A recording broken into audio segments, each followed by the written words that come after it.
നമസ്കാരം. നാട്ടിലുള്ള ആളുകൾക്ക് വിശ്വസിക്കാൻ പറ്റാത്ത ഒരു കൊലപാതകം. ഭാര്യയെ ഭർത്താവ് അതിക്രൂരമായിട്ട് വെട്ടിക്കൊലപ്പെടുത്തി എന്നുള്ള വാർത്ത കഴിഞ്ഞ ദിവസം നെയ്യാറ്റിൻകരയിൽ നിന്ന് പുറത്തു വന്നപ്പോൾ ആ നാട്ടുകാർ ഒന്നടങ്കം ചോദിച്ചത് വിഷ്ണുവിന് എങ്ങനെ ഇത് സാധിച്ചു എന്നുള്ളതാണ്. കാരണം നാട്ടുകാരുടെ മുന്നിൽ ഏറ്റവും നല്ല മാന്യനായിട്ടുള്ളൊരു മനുഷ്യൻ, ഒരു അധ്യാപകനാണ്, വിദ്യാർത്ഥികൾക്കിടയിൽ ഏറ്റവും സ്നേഹത്തോടെ പെരുമാറുന്ന ഒരാൾ. അയാൾക്ക് കൈ വിറയ്ക്കാതെ എങ്ങനെ ആ ഭാര്യയെ കുത്തിക്കൊലപ്പെടുത്താൻ സാധിച്ചു?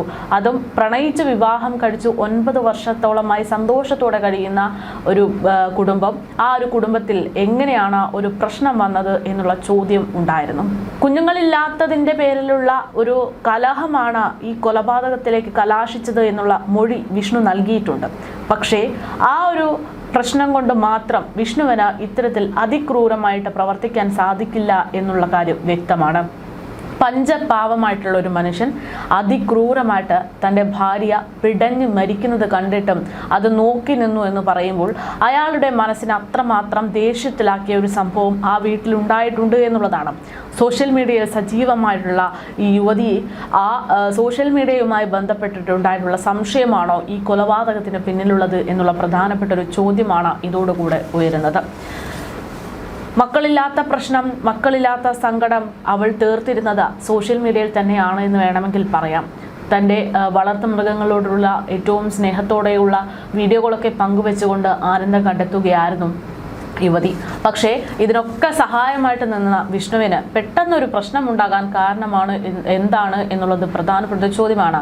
എന്തായാലും ഒരു നാടിനെ ഒന്നടങ്കം നടുക്കിക്കൊണ്ടാണ് ആ ഒരു കൊലപാതക വാർത്ത കഴിഞ്ഞ ദിവസം പുറത്തു വന്നത്. കുഞ്ഞുങ്ങളില്ലാത്തതിൻ്റെ പേരിൽ കലഹം കൊലപാതകത്തിൽ കലാശിച്ചു എന്ന് വിഷ്ണു മൊഴി നൽകുമ്പോഴും പോലീസ് അത് വിശ്വസിച്ചിട്ടില്ല.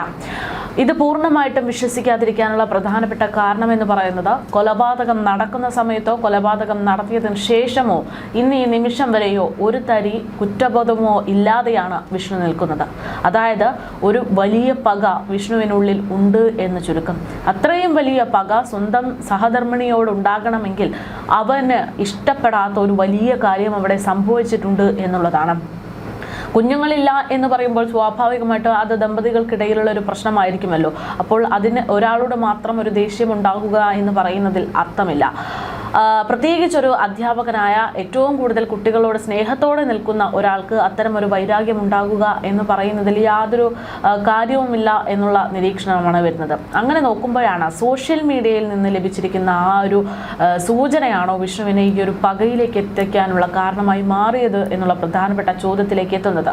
നമ്മൾ ഈ സോഷ്യൽ മീഡിയയിൽ കാണുന്നതല്ല റിയൽ ജീവിതം എന്നത് ഒരിക്കൽ കൂടെ വ്യക്തമാക്കുന്നതാണ് ഈ നെയ്യാറ്റിൻകരയിലെ കൊലപാതകം എന്ന് പറയുന്നത്.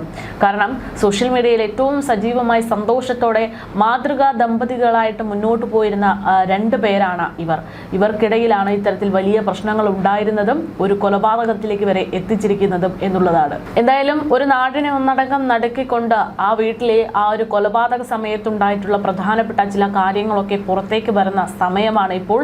വളരെ ദാരുണമായിട്ടുള്ള ഒരു കൊലപാതകം തന്നെയാണ് കഴിഞ്ഞ ദിവസം നെയ്യാറ്റിൻകരയിൽ നടന്നത്. വിഷ്ണുവും അൽമയും 9 വർഷം മുമ്പ് പ്രണയിച്ച് വിവാഹം കഴിച്ചവരാണ്. നാട്ടുകാർക്കും അയൽവാസികൾക്കും ഏറെ പ്രിയപ്പെട്ടവരായിരുന്നു ഈ ദമ്പതികൾ. പുറമെ വലിയ പ്രശ്നങ്ങളൊന്നും പ്രകടിപ്പിക്കാതിരുന്ന കുടുംബത്തിൽ നിന്നും ഇത്തരം ഒരു വാർത്ത കേട്ടതിന്റെ ഞെട്ടൽ ഈ പ്രദേശത്ത് ഉണ്ട്. അധ്യാപകനായി ജോലി ചെയ്തിരുന്ന വിഷ്ണു മാന്യമായിട്ട് പെരുമാറിയിരുന്ന ആളാണ് എന്നും അയാളുടെ കയ്യിൽ നിന്ന് ഇത്രയും വലിയൊരു ക്രൂര കൊലപാതകം നടക്കുമെന്ന് പ്രതീക്ഷിച്ചില്ല എന്നും നാട്ടുകാർ പറയുന്നു. ഇവർക്ക് കുട്ടികളില്ല എന്നത് പലപ്പോഴും കുടുംബ സംസാരങ്ങൾക്ക് കാരണമായി മാറിയിട്ടുണ്ടെന്നാണ് സൂചന. അത് തന്നെയാണ് കൊലപാതകത്തിലേക്ക് നയിച്ചതെന്ന് പോലീസിൽ മൊഴി നൽകുന്നതിലാണ് വിശ്വസിക്കാൻ സാധിക്കാത്തത്. കൊലപാതകത്തിന് ശേഷം വിഷ്ണു ഒളിച്ചോടാൻ ശ്രമിക്കുന്നു. പക്ഷേ ഒളിച്ചോടാതെ നേരെ തൻ്റെ അഭിഭാഷകനായ സഹോദരൻ അടുത്തേക്ക് ചെന്നിട്ട് ഞാൻ അവളെ കൊന്നു, ഞാൻ അൻവയെ കൊന്നു എന്ന് വളരെ നിസ്സാരമായിട്ട് വിഷ്ണു സഹോദരനോട് പറയുന്നു. അതായത് ഒരു പ്രതികാരം കഴിഞ്ഞതിൻ്റെ ഒരു സ്വരത്തിലുള്ള വിഷ്ണുവിൻ്റെ ആ ഒരു സംസാരം, അതിൻ്റെ അടിസ്ഥാനം എന്താണ് എന്നാണ് അറിയേണ്ടുന്നത്. എന്തായാലും വിവരം അറിഞ്ഞ ഉടൻ തന്നെ സഹോദരൻ പോലീസിനെ വിളിച്ച് അറിയിക്കുകയായിരുന്നു. ഇതോടുകൂടെയാണ് നാട്ടിൽ നടക്കിയിട്ടുള്ള ആ ഒരു വിവരം പുറം ലോകം ഒന്നടങ്കം അറിഞ്ഞത്. ഉടൻ തന്നെ സഹോദരൻ പോലീസിനെ വിവരം അറിയിച്ചപ്പോൾ പാറ പാറശാല പോലീസ് സ്ഥലത്തെത്തി വിഷ്ണുവിനെ കസ്റ്റഡിയിലെടുത്ത് ചോദ്യം ചെയ്യൽ ആരംഭിക്കുകയായിരുന്നു. നെയ്യാറ്റിൻകര വ്ളാത്താങ്കരയിലാണ് കഴിഞ്ഞ ദിവസം ഇത്തരത്തിൽ അതിക്രൂരമായിട്ട് യുവതി ഭർത്താവിന്റെ കൈയാൽ കൊല്ലപ്പെടുന്നത്. അൽമ എന്ന് പറയുന്ന യുവതിയാണ് കൊല്ലപ്പെട്ടത്. അയൽക്കാരുമായി അകലം പാലിച്ചിരുന്നു എങ്കിൽ പോലും ഫേസ്ബുക്കിലൂടെയൊക്കെ വളരെ സജീവമായിട്ട് മുന്നോട്ട് പോരുന്ന ഒരു യുവതിയാണ് ഇവർ. 10,000-ലധികം ഫോളോവേഴ്സ് ഇവർക്ക് സോഷ്യൽ മീഡിയയിൽ ഉണ്ടായിരുന്നു എന്നുള്ളതാണ് പുറത്തുവരുന്ന വിവരങ്ങൾ.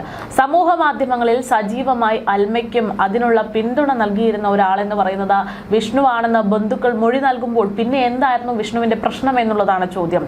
എന്തിനാണ് വിഷ്ണു ഇത്തരത്തിൽ അതിക്രൂരമായിട്ട്, അതായത് അൽമ പിടഞ്ഞ് ചാകുന്നത് നോക്കി നിന്നതിന് ശേഷം, മരണം ഉറപ്പിച്ചതിന് ശേഷം താൻ അവളെ കൊന്നു എന്ന് പറയാൻ വേണ്ടി മാത്രമുള്ള പക വിഷ്ണുവിൽ ഉണ്ടായത് എന്തിനാണ് എന്നുള്ളൊരു ചോദ്യമാണ് ഉയരുന്നത്. കുഞ്ഞുങ്ങളില്ലാത്തതിന്റെ പേരിലുള്ള കലഹം കൊലപാതകത്തിൽ കലാശിച്ചു എന്ന് വിഷ്ണു പോലീസിന് മൊഴി നൽകുമ്പോഴും ഈ കാര്യം പോലീസിന് പോലും വിശ്വസിക്കാൻ സാധിച്ചിട്ടില്ല. വിഷ്ണുനാഥ് അൽമ ദമ്പതികളുടേത് പ്രണയവിവാഹമാണ്. ഒട്ടേറെ പൂച്ചകളെയും നായ്ക്കളെയും ഇവർ വളർത്തിയിട്ടുണ്ട്. സമൂഹ മാധ്യമങ്ങളിൽ പൂച്ചകൾക്കൊപ്പമുള്ളതും ഭർത്താവിനൊപ്പമുള്ളതുമായിട്ടുള്ള സന്തോഷമായിട്ടുള്ള ചിത്രങ്ങൾ ഷെയർ ചെയ്യുക എന്ന് പറയുന്നത് അൽമയുടെ ഏറ്റവും വലിയ വിനോദമായിരുന്നു. അൽമയുടെ അവസാന സമൂഹ മാധ്യമ പോസ്റ്റിൽ പറയുന്നത് ടാലന്റ് ബാഡ്ജ് നേടിയതിനെ കുറിച്ചുള്ള കാര്യങ്ങളാണ്. ഈ മാസം 13-നാണ് ഫേസ്ബുക്കിൽ അൽമ അത്തരത്തിലൊരു പോസ്റ്റ് പങ്കുവച്ചിട്ടുള്ളത്. കഴിഞ്ഞ ദിവസം രാവിലെയോടെയാണ് ഇത്തരത്തിൽ ഏറ്റവും വലിയ ഞെട്ടിപ്പിക്കുന്ന തരത്തിൽ വ്ളാത്താങ്കരയിൽ നിന്ന് ഇത്തരത്തിലൊരു കൊലപാതക വാർത്ത പുറത്തു വരുന്നത്. 32 വയസ്സുകാരിയായ അൽമയെ സ്വന്തം ഭർത്താവ് വിഷ്ണുനാഥ് വെട്ടിക്കൊലപ്പെടുത്തി എന്നുള്ളതായിരുന്നു റിപ്പോർട്ടുകൾ. രക്തം വാർന്ന് അൽമ തൽക്ഷണം തന്നെ മരിച്ചു എന്നാണ് പറയുന്നത്. സംഭവത്തിന് ശേഷം 100 മീറ്റർ അകലെ കുടുംബ വീട്ടിൽ താമസിക്കുന്ന അഭിഭാഷകനായ മൂത്ത സഹോദരൻ ഷിബുവിനരികിലെത്തി വിഷ്ണു വിവരമറിയിക്കുകയായിരുന്നു. ഷിബു നെയ്യാറ്റിൻകര ഡിവൈഎസ്പിയെ അറിയിച്ചതിനെ തുടർന്ന് അതിന്റെ അടിസ്ഥാനത്തിൽ സ്ഥലത്തെത്തിയ പാറശാല പോലീസ് വിഷ്ണുനാഥിനെ കസ്റ്റഡിയിലെടുക്കുകയും ചെയ്തു. അറസ്റ്റ് രേഖപ്പെടുത്തി ഇന്ന് കോടതിയിൽ ഹാജരാക്കാനാണ് തീരുമാനം. മൃതദേഹം മെഡിക്കൽ കോളേജ് ആശുപത്രിയിലെ മോർച്ചറിയിലേക്ക് മാറ്റിയിരിക്കുകയാണ്. ഈ കൊലപാതകം നടത്തിയതിനു ശേഷം വിഷ്ണുവിനൊരു പതർച്ചയും ഉണ്ടായിരുന്നില്ല എന്ന് പറയുന്നിടത്ത് ഞെട്ടിയിരിക്കുകയാണ് ആ സഹോദരൻ. PSC കോച്ചിങ് സെന്റർ അധ്യാപകനായ വിഷ്ണുനാഥും അൽമയും 9 വർഷങ്ങൾക്ക് മുമ്പ് പ്രണയിച്ച് വിവാഹം കഴിച്ചവരാണ്. ചെങ്കൽ പഞ്ചായത്തിലെ വ്ളാത്താങ്കര RC ചർച്ചിന് സമീപത്താണ് ഇരുവരും താമസിച്ചിരുന്നത്. കൊലപാതകത്തിനു ശേഷം വിഷ്ണുനാഥ് നേരിട്ട് തന്റെ സഹോദരനെ വീട്ടിലെത്തി വിവരം അറിയിച്ചതിന്റെ അടിസ്ഥാനം എന്താണ് എന്നുള്ളതാണ് ചോദ്യം. സഹോദരൻ ഉടൻ തന്നെ പോലീസിനെ വിവരം അറിയിക്കുന്നു. പോലീസ് അവിടെ എത്തുമ്പോഴേക്കും മൃതദേഹമാണ് കണ്ടെത്താൻ സാധിച്ചത്. ഭർത്താവ് വിഷ്ണുവിന് സംശയരോഗം ഉണ്ടോ എന്നുള്ള കാര്യം ഇതോടുകൂടെ പോലീസിനും സംശയമായിട്ട് മാറുകയായിരുന്നു. അതേസമയം അൽമയുടെ നിലവിളി ശബ്ദം പുറത്തുപോലും കേട്ടില്ല എന്ന് പറയുമ്പോൾ ഈ കൃത്യത്തിന്റെ ഭീകരത എത്രത്തോളമാണ് എന്ന് നമുക്ക് മനസ്സിലാക്കാൻ സാധിക്കുന്നതേ ഉള്ളൂ. കുടുംബകലഹവും കുട്ടികളില്ലാത്തതിനെ ചൊല്ലിയുള്ള തർക്കവുമാണ് കൊലപാതകത്തിന് കാരണമായതെന്ന് വിഷ്ണു നിലവിൽ മൊഴി നൽകിയിട്ടുണ്ടെങ്കിലും ഇയാളുടെ കടുത്ത സംശയരോഗമാണ് യഥാർത്ഥ വില്ലനായി മാറിയതെന്നാണ് പോലീസ് ഇപ്പോൾ മനസ്സിലാക്കുന്നത്. അൽമയുടെ സോഷ്യൽ മീഡിയ ഇടപെടലുകളെ വിഷ്ണു സംശയത്തോടെയാണ് വീക്ഷിച്ചിരുന്നത് എന്ന് മനസ്സിലാക്കുകയാണ് പോലീസ്.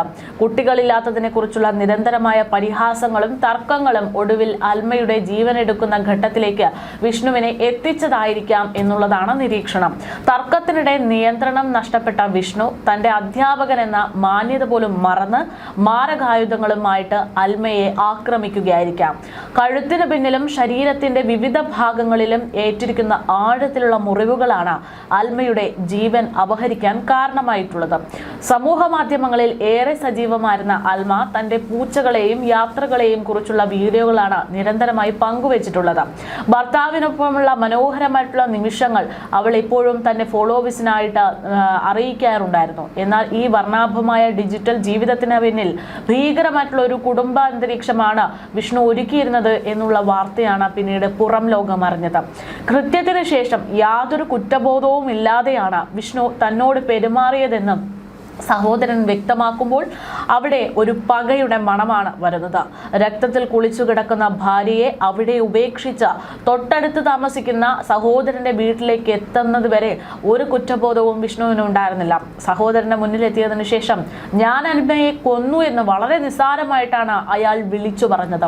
സഹോദരൻ ഈ വിവരം അറിഞ്ഞ ഉടൻ തന്നെ പേടിച്ചിട്ടാണെങ്കിലും പോലീസിനെ അറിയിക്കുകയായിരുന്നു. പോലീസ് ഈ സംഭവം അറിഞ്ഞ് ഓടി വീട്ടിലെത്തിയ സമയത്ത് കാണുന്നത് എന്താണ്? ബെഡ്റൂമിലെ തറയിൽ ചോരയിൽ കുളിച്ചു കിടക്കുന്ന അൽമയുടെ നിശ്ചലമായിട്ടുള്ള ശരീരം.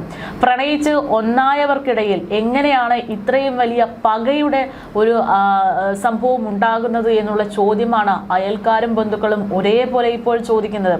അൽമയുടെ മൃതദേഹം തിരുവനന്തപുരം മെഡിക്കൽ കോളേജിൽ നിലവിൽ ആശുപത്രി പോസ്റ്റ്മോർട്ടത്തിനായിട്ട് മാറ്റിയിരിക്കുകയാണ്. പോലീസ് കസ്റ്റഡിയിലെടുത്ത വിഷ്ണുവിനെ കോടതിയിൽ ഹാജരാക്കി റിമാൻഡ് ചെയ്യുമെന്നാണ് വിവരം. മാന്യമായിട്ടുള്ള തൊഴിലും സാമൂഹിക പദവിയുമുള്ള ഒരാൾ സ്വന്തം ഭാര്യയോട് കാട്ടിയ ഈ കൊടും ക്രൂരത കുടുംബങ്ങളിൽ വർദ്ധിച്ചു വരുന്ന അസഹിഷ്ണുതയുടെയും സംശയരോഗത്തിന്റെയും അപകടകരമായിട്ടുള്ള ഒരു സൂചനയായി മാറുന്നുണ്ട്. സന്തോഷകരമായിട്ടുള്ള യാത്രകളുടെയും പൂച്ചക്കുട്ടികളുടെയും വളർത്തുമൃഗങ്ങളുടെയും ഭർത്താവിന്റെയും ഒക്കെ വീഡിയോ പങ്കുവെച്ച് അൽമ വിടവാങ്ങുമ്പോൾ അവളുടെ ദാമ്പത്യത്തിൽ വിഷ്ണു ഒളിപ്പിച്ചു വെച്ച പകയാണ് പുറത്തേക്ക് വരുന്നത്. അതേസമയം അധ്യാപകൻ എന്ന നിലയിൽ സമൂഹ മാധ്യമങ്ങളിൽ ഉത്തരവാദിത്തമുള്ള സ്ഥാനത്തിലിരുന്ന ഒരാൾ സ്വന്തം പങ്കാളിയെ ഇത്തരത്തിൽ അതിക്രൂരമായി ഇല്ലാതാക്കാൻ തുനിഞ്ഞത് വലിയ ചർച്ചകൾക്കും വഴിവെച്ചിട്ടുണ്ട്. ദാമ്പത്യ ജീവിതത്തിലെ പ്രശ്നങ്ങൾ പരിഹരിക്കാൻ ആശയവിനിമയങ്ങളും നിയമപരമായിട്ടുള്ള വഴികളും അറിയാവുന്ന വിഷ്ണു, അത് തേടാൻ സൗകര്യമുള്ള വിഷ്ണു എന്തിന് ഇത്തരം ഒരു ക്രൂര കൊലപാതകത്തിലേക്ക് എത്തി എന്നുള്ളത് വളരെയധികം ആശങ്ക വർദ്ധിപ്പിക്കുന്നതാണ്. കേരളത്തിൽ ഓരോ ദിവസവും കൊലപാതക വാർത്തകൾ വർദ്ധിച്ചു വരുമ്പോഴാണ് ഇത്തരത്തിൽ ഞെട്ടിപ്പിക്കുന്ന തരത്തിൽ സ്വന്തം ഭാര്യയെ പകയടങ്ങും വരെ കുത്തി എന്നുള്ള വാർത്ത പുറത്തു വരുന്നത്. എന്താണ് യഥാർത്ഥത്തിൽ വിഷ്ണുവിന് സംഭവിച്ചത്, വിഷ്ണുവിനെ ഇത്തരത്തിൽ പകയുടെ വക്കിലെത്തിക്കാനുള്ള കാരണം എന്നതാണ് ഇനി അറിയേണ്ടുന്നത്. അതിനായുള്ള അന്വേഷണത്തിലാണ് പോലീസും.